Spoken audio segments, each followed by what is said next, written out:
Chapter 16 elemental wizard stages.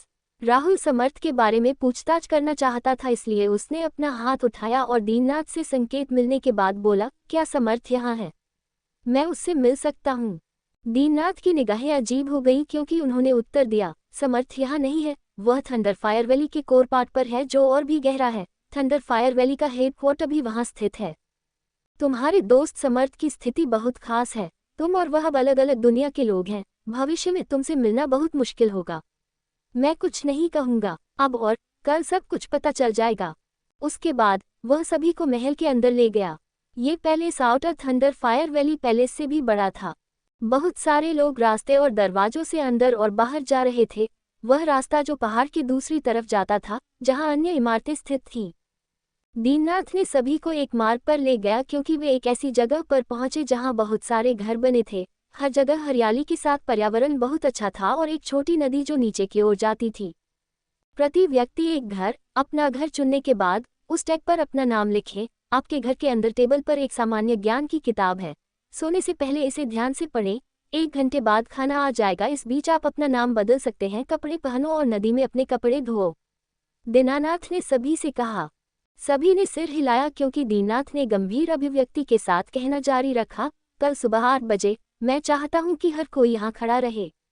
यदि आपका पर्यवेक्षक किसी को अनुपस्थित देखता है तो उस व्यक्ति को सीधे थंडर फायर वैली से बाहर निकाल दिया जाएगा, और आपके कार्यस्थल पर आपके प्रदर्शन के अनुसार पहले से ही निर्धारित है तो मैं किसी भी शिकायत की अनुमति नहीं दूंगा, समझे?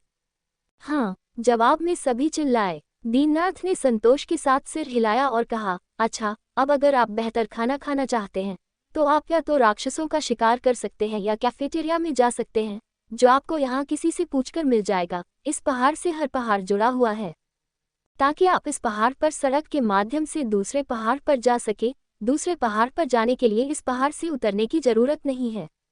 ठीक है, मैं आज के बाद नहीं आऊँगा। मेरी इच्छा है कि आप सभी मौलिक जादूगर बने। ये कहकर वह उड़ गया, लेकिन उड़ने से पहले उसने पीछे मुड़कर देखा जैसे उसे कुछ याद आ गया और बोलते हुए राहुल की ओर एक लकड़ी की प्लेट फेंक दी। कल काम से वापस आने के बाद इस लकड़ी की थाली को इस पहाड़ी महल में डेस्क पर दिखाना अगर तुम समर्थ से मिलना चाहते हो। उसके बाद दीननाथ उड़ गए। सभी प्रतिभागी फिर तितर बितर हो गए और अपना घर चुनने के लिए चले गए, क्योंकि वहां केवल 8 घर थे और हर एक बिल्कुल एक जैसा दिखता था। राहुल ने 8वें घर में प्रवेश किया जो कि एक नदी के पास भी था और टैग पर अपना नाम लिखकर अंदर चला गया। घर इतना बड़ा नहीं था। 1 मंजिल, 1 कमरा, एक छोटा हॉल में एक मेज और कमरे में एक अलमारी। कमरे में पलंग पर बैग रखकर उसने टेबल पर रखी किताब उठाई। मौलिक जादूगर के चरण 1 से चरण 5 तक। चरण 1, मौलिक मार्गदर्शक। इस चरण में मौलिक जादूगर केवल मौलिक ऊर्जा को अपने शरीर में मौलिक सागर बनाने के लिए मार्गदर्शन कर सकता है। प्रत्येक तत्व को अपने अद्वितीय मौलिक सागर की आवश्यकता होती है। 2 तत्व एक मौलिक समुद्र में सह अस्तित्व में नहीं हो सकते हैं। एक के बाद एक सफलतापूर्वक एक मौलिक सागर बनता है। वे दूसरे चरण में प्रवेश करते हैं। चरण 2, मौलिक शिक्षु। इस चरण में प्रैक्टिशनर्स अपने मौलिक सागर के अंदर ऊर्जा को कुशलता से उधार लेना और नियंत्रित करना सीखते हैं। जब वे अपने संबंधित तत्व जैसे फायर बॉल, अर्थ शॉट्स, वाटर गन इत्यादि की निम्नतम स्तरीय क्षमता को सफलतापूर्वक डाल सकते हैं, वे हैं मौलिक शिक्षु के रूप में अपनी स्थिति को मजबूत करने के लिए माना जाता है। Stage 3, elemental जर्नीमैन।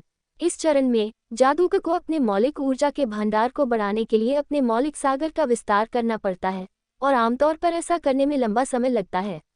यदि वे उच्च कास्ट कर सकते हैं तो उन्हें एलिमेंटल जर्नीमैन के रूप में अपनी स्थिति को मजबूत करने के लिए माना जा सकता है। लेवल एबिलिटीज जिन्हें जटिल नियंत्रण की आवश्यकता नहीं होती है, जैसे fire rain, water cannon, thunderbolt, earth wall आदि। चरण 4, मौलिक मास्टर।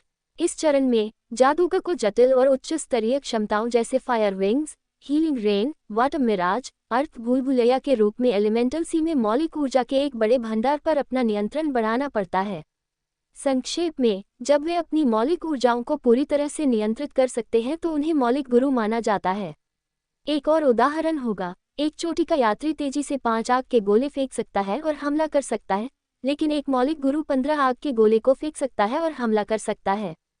लेकिन यहाँ कठिन हिस्सा आता है। स्टेज 5, चरण 5, मौलिक जादूगर। इस स्तर तक पहुंचने के लिए एलिमेंटल मास्टर्स को मानसिक ऊर्जा का उत्पादन करने वाले मानसिक क्षेत्र को अनलॉक करने की आवश्यकता है। उसके बाद उन्हें इस मानसिक ऊर्जा का उपयोग अपने मौलिक सागर के अंदर मौलिक ऊर्जा को परिष्कृत करने के लिए करना होगा, जो उनके शरीर के अंदर संबंधित ऊर्जा को और अधिक शक्तिशाली बना देगा। उदाहरण के लिए, एक मौलिक गुरु और एक मौलिक जादूगर एक तालाब में आग का गोला डालने के लिए समान मात्रा में अग्नि ऊर्जा का उपभोग करते हैं और तालाब पर उनका प्रभाव काफी अलग होगा। एलिमेंटल मास्टर्स फायर कुछ पानी को वाष्पित कर देगा और कुछ समय के लिए तेज आवाज करेगा, लेकिन एलिमेंटल मैच का फायरबॉल पूरे तालाब को वाष्पित कर सकता है। एलिमेंटल मैच एलिमेंटल आर्ट्स का उपयोग शुरू कर सकते हैं जिन्हें परिष्कृत ऊर्जा और मानसिक ऊर्जा की आवश्यकता होती है।